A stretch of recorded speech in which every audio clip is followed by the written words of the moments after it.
1 Coríntios, capítulo 10, Novo Testamento. Nós vamos meditar nesta palavra, porque ela tem um grande ensinamento para nós. Abra sua Bíblia aí, por favor. Em nome de Jesus.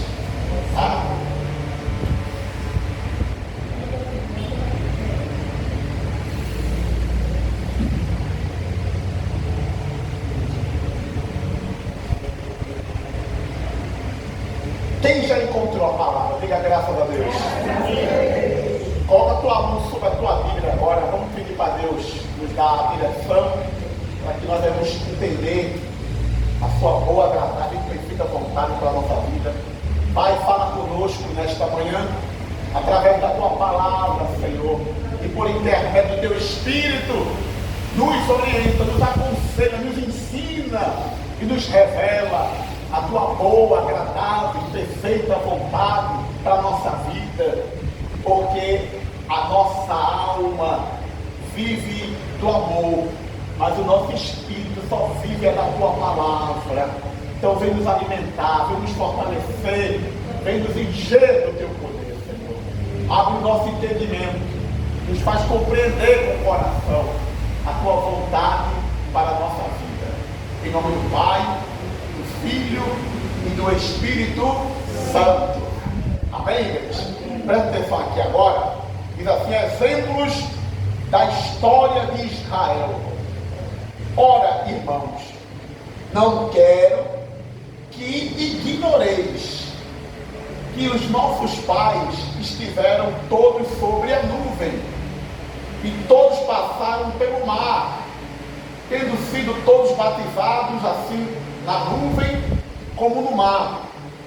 Com respeito a Moisés, todos eles comeram de um só manjar espiritual e beberam da mesma fonte espiritual, porque bebiam de uma pedra espiritual que os seguia, e a pedra era Cristo. E daqui, entretanto, versículo 5, Deus não se agradou da maioria deles. Repete comigo: Deus não se agradou do quê? Da maioria deles. Razão porque ficaram prostrados no deserto. Então nós temos que prestar muita atenção a tudo o que aconteceu com o povo de Israel naquela caminhada, naquela jornada, lá naquele deserto, que você sabe que Deus livrou seu povo da escravidão do Egito, né? Eram servos do povo egípcio, né? Mas lá Deus foi lá naquele lugar, lá naquela terra, libertou seu povo, o povo hebreu. Mas eles cometeram alguns pecados, fizeram coisas que desagradaram a Deus. E Deus quer que eu e você, hoje aqui, não venhamos cometer os mesmos erros que eles cometeram. Diz aqui, ó: ora, estas coisas se tornaram exemplo para nós, a fim de que não cobicemos as coisas mais, como eles cobiçaram. Primeiro pecado, primeiro erro do povo de Israel foi esse: foi a cobiça, foi o desejo desenfreado por comida, por alimento. Eles blasfemaram contra Deus no deserto, pediram comida, pediram água para beber, e Deus ficou muito triste com ele, porque Deus, quando está com uma pessoa, Deus não deixa faltar nada para ela, não.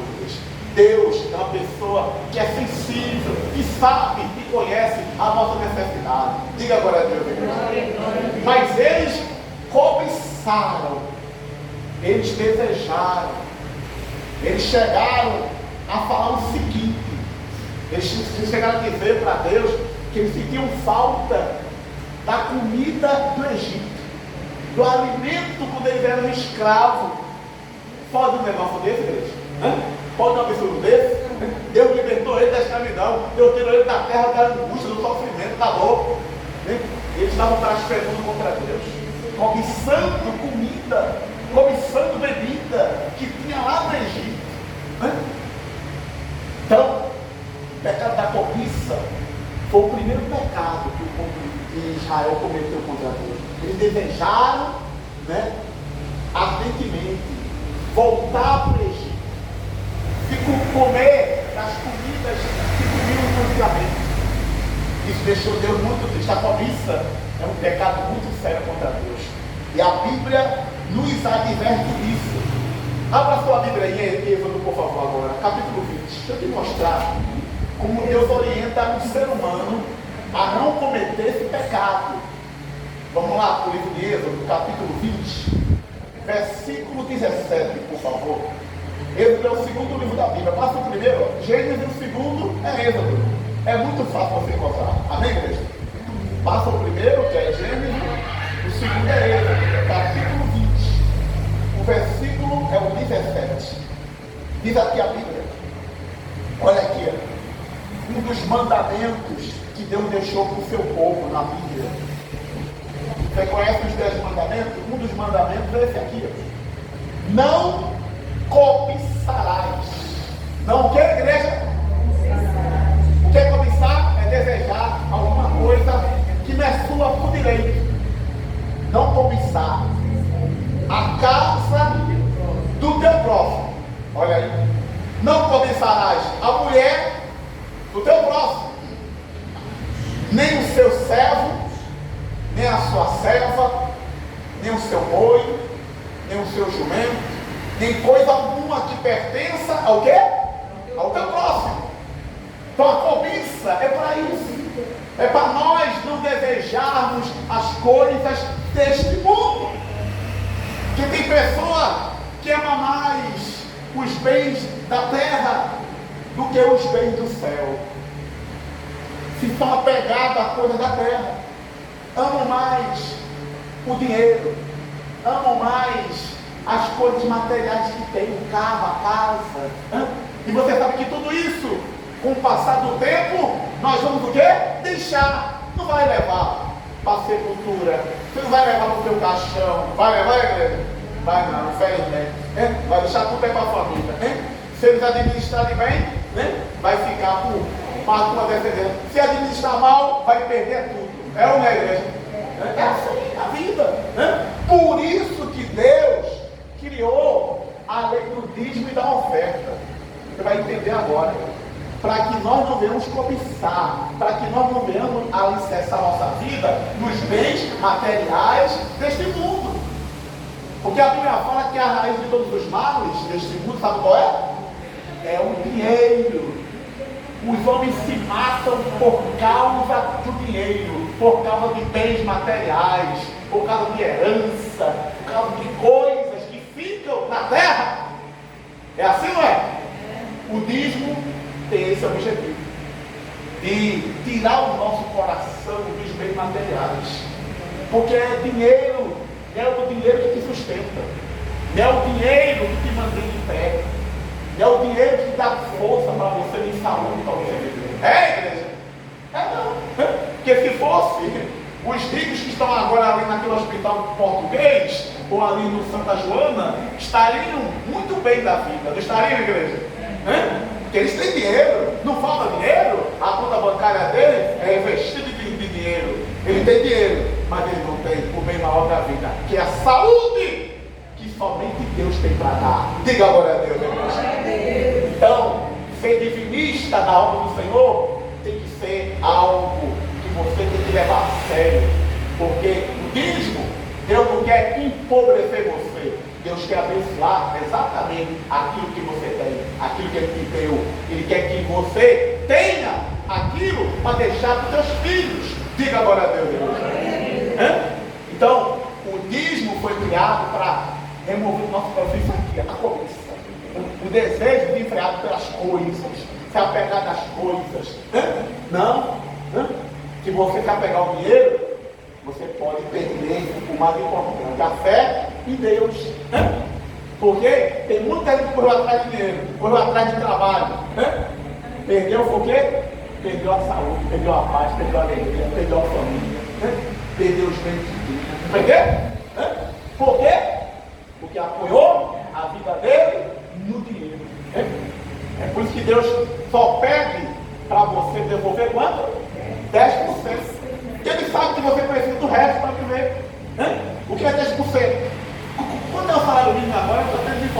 que é 1418. Exatamente, 1518. Então, 1518 dá quanto de digo? 151, né? 151 e 80. Me diga aí, com 151 você vive ou você não vive nessa terra? Diga aí. Faz falta? Vai deixar você pobre? Vai deixar você miserável? Você vai ficar na tua conta com quanto? Você tem no livro? Fica quanto na tua mão? Faz o cálculo aí. Diz aí. Vai ficar mais de 1.400? Mais de 1.400 reais, né? Mais ou menos, né? Não, uns 1.300 reais, mais ou menos. Né? É isso? Né? 150? Mais ou menos isso. Então, com 1.350 mais ou menos, dá para tu viver? Dá? Dá. Ou não dá? Dá. Não é os 150 que vai fazer falta para você viver. É não. Deus sabe o que você precisa. Dos 1.350 para comer, para vestir, para cuidar da casa, para se manter. Diga agora a Deus. E é exatamente para isso que Deus pede só 10, para fazer o teu dinheiro prosperar e se multiplicar muito mais. Quem está entendendo, igreja? É isso a lei. É para tirar isso aqui, a cobiça. Tirar esse desejo freado. Ah não, eu quero dinheiro. O dinheiro vai me manter. Não, meu filho. Dinheiro não mantém vida de ninguém. Mantém? Quem mantém é Deus. Quem sustenta é Deus. Quem abençoa você é Deus. O teu trabalho aumenta teu salário, faz tu ser promovido, faz tu mudar, transforma a tua vida. Diga agora a Deus. Então, primeiro pecado de Deus foi o pecado do quê? Da cobiça. Volta lá para aquela passagem lá, que nós estávamos. 1 Coríntios capítulo 10. Vamos voltar para lá. Aqui diz, não cobiçais. Vamos ver aqui o segundo pecado que eles cometeram lá. Em nome do Senhor Jesus. Para aqui, ó. Vamos ver aqui. 1 Coríntios capítulo 10. Volta aí. Volta isso aí. Olha o que diz aqui a Bíblia. Olha o que fala aqui. Não cobicemos como eles cobiçaram. Outra coisa, versículo 7 agora. Não vos façais, pois, idolatras, como alguns deles, porquanto está escrito: o povo assentou-se para comer e beber, e levantou-se para divertir-se. O pecado que eles cometeram no deserto foi um pecado muito sério. Foi o pecado da idolatria. E você que sabe que idolatria é algo que aborrece a Deus. Aborrece ou não aborrece, igreja? A pessoa deixa Deus irado ou não deixa? Porque o que é idolatria? É trocar Deus por outro Deus. E os homens trocam Deus por um Deus que não é verdadeiro. Por um Deus de pau, de pedra, de metal, de gesso, de ouro. É assim, não é, igreja? Eles fazem imagens. Eles se prostram aquelas imagens. Eles adoram aquelas imagens. Eles dizem, é aquilo ali, ó, que me abençoa. É aquilo ali que me mantém. É, igreja? Será que é? É não. A idolatria é obra das mãos dos homens. Tem boca, mas não falam. Tem olhos, mas não veem. Tem ouvidos, mas não ouvem. Tem garganta, mas não come, não desce nada. Tem pé, mas não anda, não se move. É assim, não é? Como é que um Deus desse vai poder abençoar você? Vai poder sustentar você? Pode fazer algo com você? Idolatria.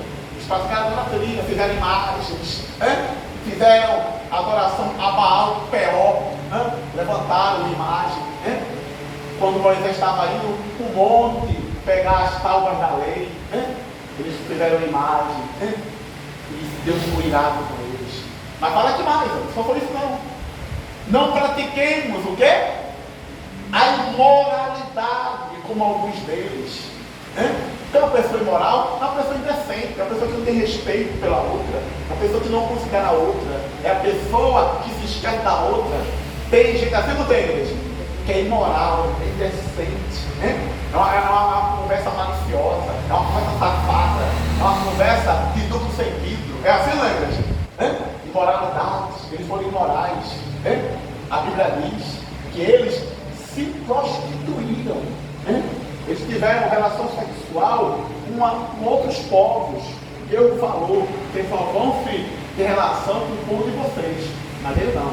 Foram lá para o povo vizinho, foram ter relação e acabaram se contaminando, se prostituindo. Então diz aqui, mas, outro, aqui versículo ainda 9. Não ponhamos o Senhor à prova, como alguns deles, olha só, igreja, como alguns deles já fizeram, pereceram pela mordedura das serpentes. Foi verdade, o povo de Israel provou a Deus, tentou a Deus no deserto. Isso é algo muito sério. É a pessoa tentar Deus, dizer para Deus: será que o Senhor é capaz de fazer isso? Será que o Senhor faz isso? Será que o Senhor pode fazer isso? Você sabe que Deus tem poder de fazer todas as coisas. E a Bíblia fala que eles blasfemaram, eles murmuraram também aqui, versículo agora 10. Nem murmureis, como alguns deles murmuraram. Porque murmurar, a igreja, é reclamar, é se queixar daquilo que Deus tem te dado. Tem gente que é assim. Quando ela é derrotada, quando ela é fracassada, quando as coisas não saem da forma que ela quer, pensa e imagina, ela acha que é culpa de quem? Culpa de Deus. Deus é um culpado, a minha vida está assim, do meu filho está doente, de eu estar desempregado, de eu estar endividado.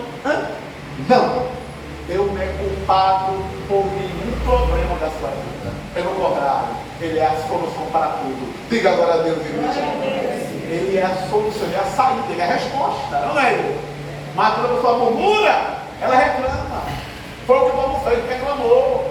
Não tem comida, está tudo deserto, não tem água para beber. Blasfemaram contra Deus, falaram contra Deus. E isso foi algo muito sério que o povo fez naquele deserto. E eu quero mostrar para você. Abra aí, Números capítulo 11. Vamos lá ver a murmuração do povo. Deixa eu mostrar para você. Números capítulo 11. O livro de Números é o terceiro livro da Bíblia, tá? Passa o Êxodo, que é o segundo, é o terceiro, é o próximo. Vamos lá? Capítulo 11. Vamos ver aqui a murmuração do povo. Como é que foi que eles murmuraram, pastor? Vamos ver aqui. A Bíblia conta, a Bíblia relata, declara, expõe.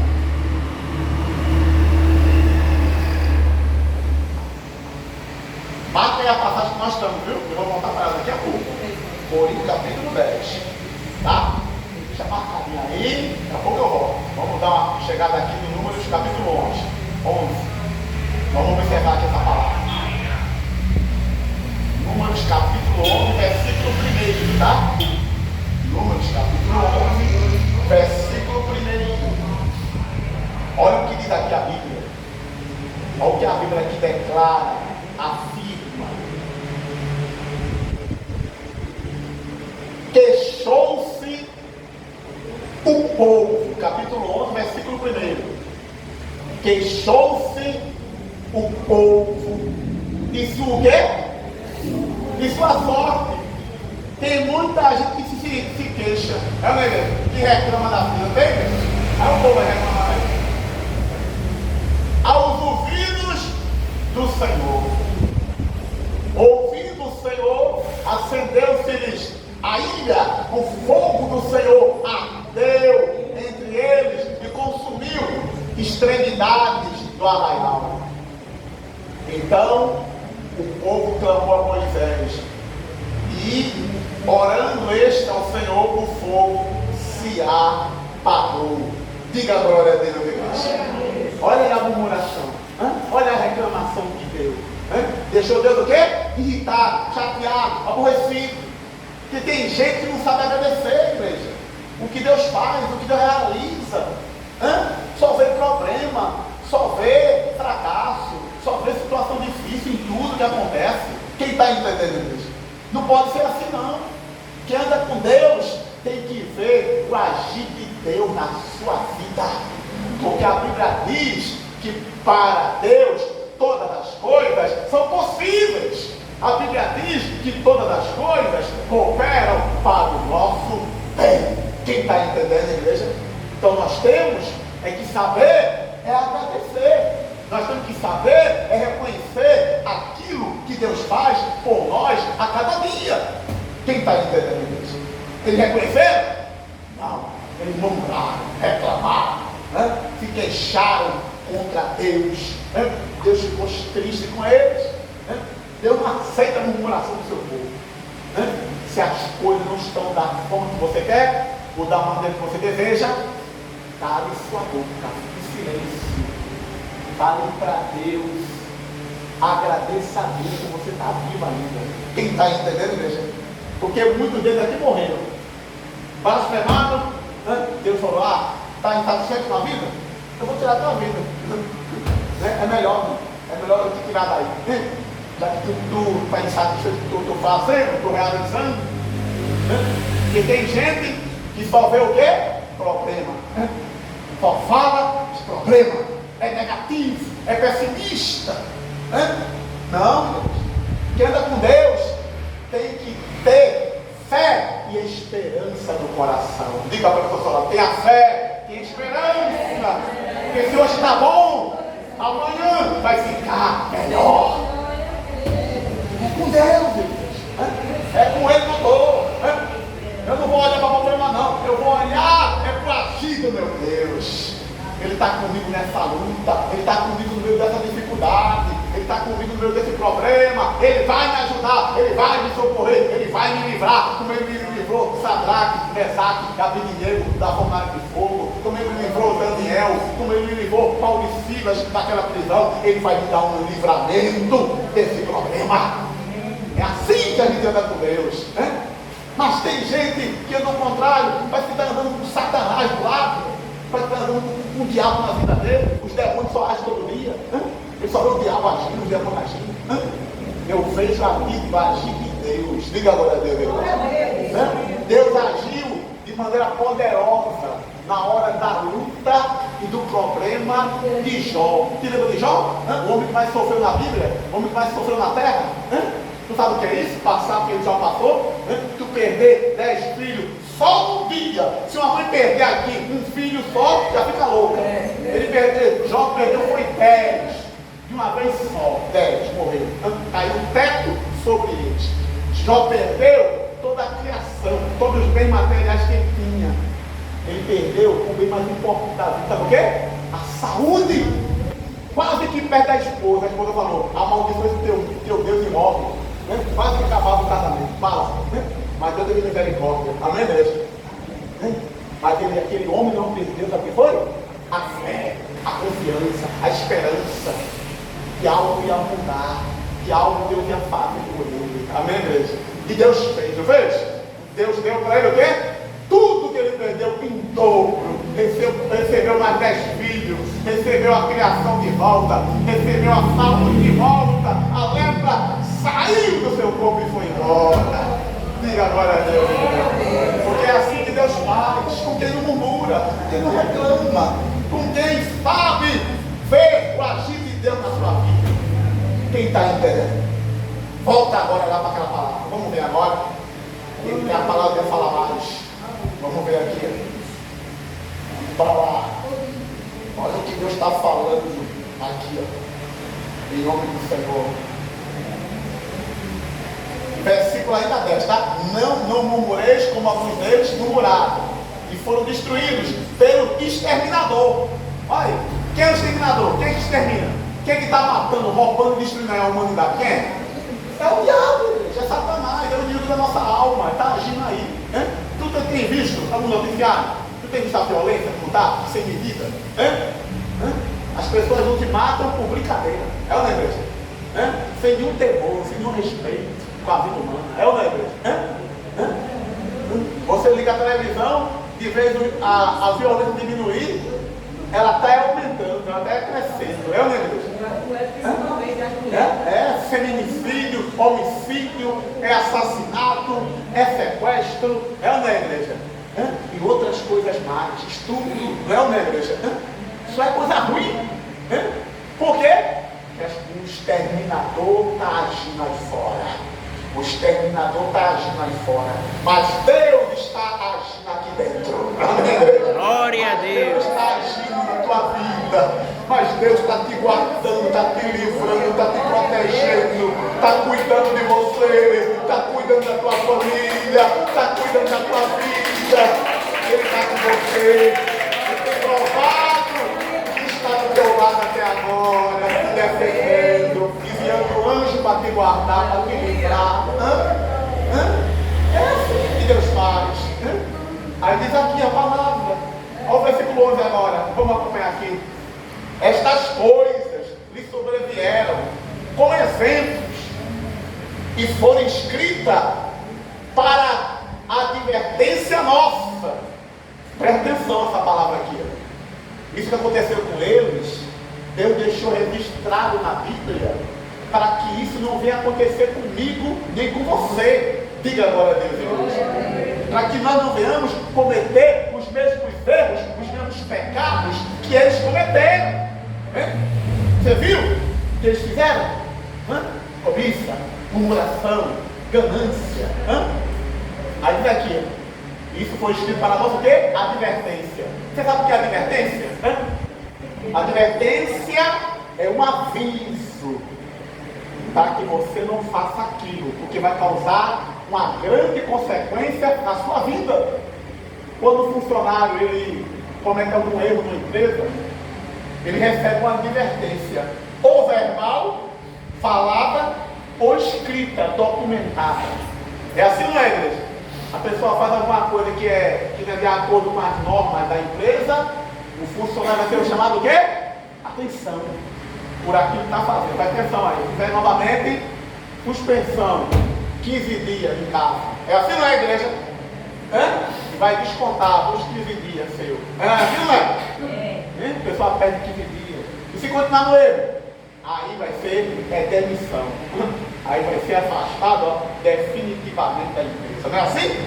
Advertência também. Deus também adverte eu e você.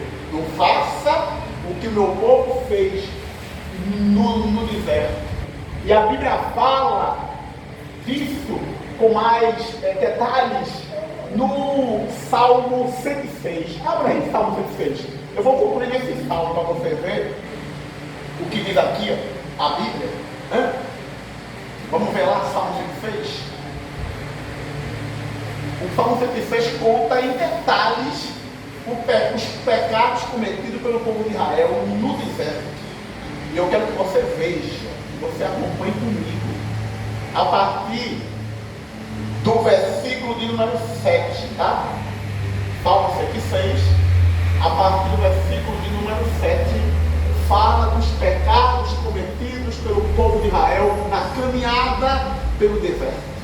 Diz aqui, ó, vem, me acompanha aqui, Salmo 106, versículo 7, diz assim, ó, nossos pais, repete, nossos pais no Egito não atentaram às tuas maravilhas, não se lembraram da multidão das tuas misericórdias, e foram o quê? Rebeldes junto ao mar e o mar vermelho. Olha aí, eles foram rebeldes ou não foram, igreja? Desobedeceram ou não desobedeceram? Foram teimosos ou não foram? Fizeram coisas que Deus não mandou, fizeram coisas que desagradou a Deus, cometeram pecados terríveis contra Deus. Olha aí.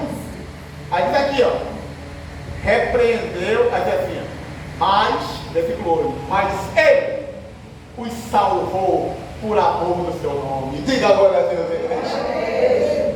Deus não nos trata de maneira injusta. Deus não deixa de ser Deus porque você está fazendo o que é ruim. Amém, igreja? Deus permanece o mesmo. Deus tratou eles com amor. Diz aqui, ó, nos salvou por amor do seu nome. Versículo 8. Para lhe fazer notório o seu poder. Repreendeu o mar vermelho. Versículo 9. E ele secou. Fez passar pelos abismos como por um deserto. Salvou-os das mãos de quem os odiava. Quem que odiava o povo de Israel? Os egípcios, não é, igreja? perseguiram ele para tentar acabar com ele no meio do mar, não foi? Mas não conseguiram, né? Aí está aqui, ó. Salvou-os dos povos de quem os odiavam e os remiu do poder do inimigo. As águas cobriram seus opressores, nenhum deles escapou. Então creram nas suas palavras e cantaram louvor. Cedo, porém, olha aí, ó, se esqueceram de quem? Se esqueceram das suas obras, não lhe guardaram os desígnios, quer dizer, os planos, os propósitos. Entregaram-se o quê? A cobiça, se lembra? A cobiça no deserto. E tentaram a Deus na solidão. Olha aí o que fizeram. Concedeu-lhes o que pediram, mas fez desfiar-lhes a alma. Tiveram inveja de Moisés no acampamento e de Arão, o santo do Senhor. Abriu-se a terra, os tragou. Adã cobriu o grupo de Abirão. Aterrou-se em fogo contra o seu grupo, e a chama abrasou os ímpios. Em Horebe fizeram um bezerro e adoraram o ídolo fundido. Assim trocaram a glória de Deus pelo simulacro de um novilho que come erva, né? Esqueceram-se de quem? De Deus, seu Salvador. E que no Egito fizeram coisas portentosas, grandiosas, maravilhosas. Maravilhas na terra de Cã, tremendos feitos no mar vermelho, termos exterminado, como dissera, se Moisés, seu escolhido, se não houvesse interposto, impedindo que a sua cólera os destruísse. Também desprezaram a terra do prazível, então deram crédito à sua palavra. Antes do que? Murmuraram nas suas tendas e não acudiram à voz do Senhor. Então lhe jurou que mão erguida os que não havia de arrastar no deserto. Também derribar é fazer cair entre as nações a sua descendência, e os dispersaria para outras terras. Também se ajuntaram a Baal-Peor e comeram os sacrifícios dos ídolos mortos. Assim, com tais ações, o provocaram o quê? A ira. O povo só fez coisa que desagradou a Deus no deserto. Deixou Deus irado, chateado, aborrecido. Olha aí, ó. Diz aqui mais, ó, versículo agora 30. Então se levantou Finéias e executou o juízo, cessou a peste. Isso lhe foi imputado por justiça de geração em geração. Depois os indignaram nas águas de Meribá, e por causa deles sucedeu mal a Moisés, pois foram rebeldes a quem? Ao Espírito de Deus. O Espírito de Deus foi enviado, sabe para quê? Para nos dirigir, para nos conduzir, para nos guiar de acordo com a vontade de Deus. Porque você não sabe, peça para o Espírito Santo. Fale com o Espírito Santo. Senhor, me ensina, Espírito Santo, a orar. Me ensina a ouvir tua voz. Me ensina a entender a palavra. O Espírito Santo é quem guia o povo de Deus dentro da vontade do Senhor. Eles não viram o Espírito Santo. Estava ali fazendo a obra deles. Aí diz aqui a Bíblia mais, versículo ainda 33. E Moisés falou irrefletidamente. Não exterminaram os povos como o Senhor lhe ordenara. Antes se mesclaram com as nações, se misturaram, né, com os povos, né? Deram culto aos seus ídolos. Olha aí, ó, 36. Os quais se lhe converteram em laço, pois imolaram seus filhos e suas filhas a quem? Aos demônios. Olha aí, ó. E deram o sangue inocente, o sangue de seus filhos e filhas, e sacrificaram os ídolos de Canaã. A terra foi contaminada com sangue. Assim se contaminaram com as suas obras e se prostituíram nos seus feitos. Acendeu-se, pois, a ira do Senhor contra seu povo, e ele abominou a sua própria herança, os entregou ao poder das nações, pois eles dominaram os que os odiavam. Também oprimiram os seus inimigos, cujo poder foram subjugados. Muitas vezes, olha o que Deus fez por ele, ó. Muitas vezes ele o quê? Os libertou mas eles o provocaram com seus conselhos, e a sua iniquidade foram abatidos. Olhou-os, contudo, quando estavam angustiados, e lhe ouviu o clamor. Lembrou-se a favor deles de sua herança e compadeceu segundo a multidão das suas misericórdias. Até aqui. Diga a glória a Deus, igreja. Então foi isso que o povo de Israel fez, cometeu, né? Eles transgrediram a palavra. Agora, para concluir, vá agora para o livro de Hebreus capítulo número 12. Eu vou terminar nessa palavra para que você não se esqueça desse aviso que Deus dá para todos nós. Capítulo 12, Hebreus, letra H, tá? Novo Testamento. Hebreus, capítulo 12. Hebreus fica depois do livro de Tito, passa por Timóteo, mais na frente um pouquinho. Capítulo 12, por favor. Versículo 25. Olha o que diz aqui a palavra. Capítulo 12.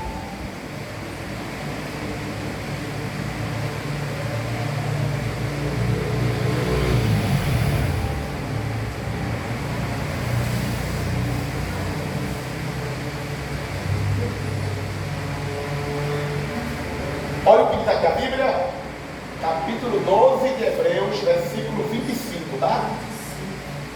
Procura aí que tu acha, busca que tu encontra.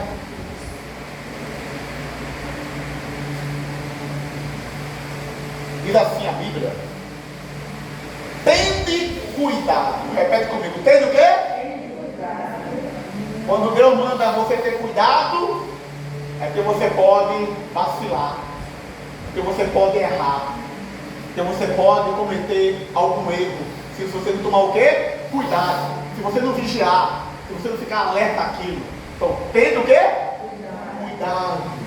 Não recuseis o que fala, pois se não escaparam aqueles que se recusaram a ouvir quem divinamente os advertia sobre a terra, muito menos nós, olha aí, ó, nós, os que nos desviamos daquele que dos céus nos adverte, aquele cuja voz abalou então a terra, e agora ele promete, dizendo: ainda mais uma vez por todos farei abalar não só a terra, mas também o céu. Ora, esta palavra, ainda uma vez por todas, significa a remoção dessas coisas abaladas, como tinham sido feitas, para que as coisas que não são abaladas permaneçam. Por isso, recebamos um quê? Um reino inabalável. Retenhamos a sua graça, pela qual sirvamos a Deus de quê? De modo agradável, com reverência, respeito e santo temor, porque o nosso Deus é um fogo consumidor. Diga a glória a Deus. Quem recebe esta palavra, quem toma posse desta promessa, diga glória ao Pai, diga glória ao Filho, diga glória ao Espírito Santo. Glorifica bem forte o nosso Deus e a sua palavra.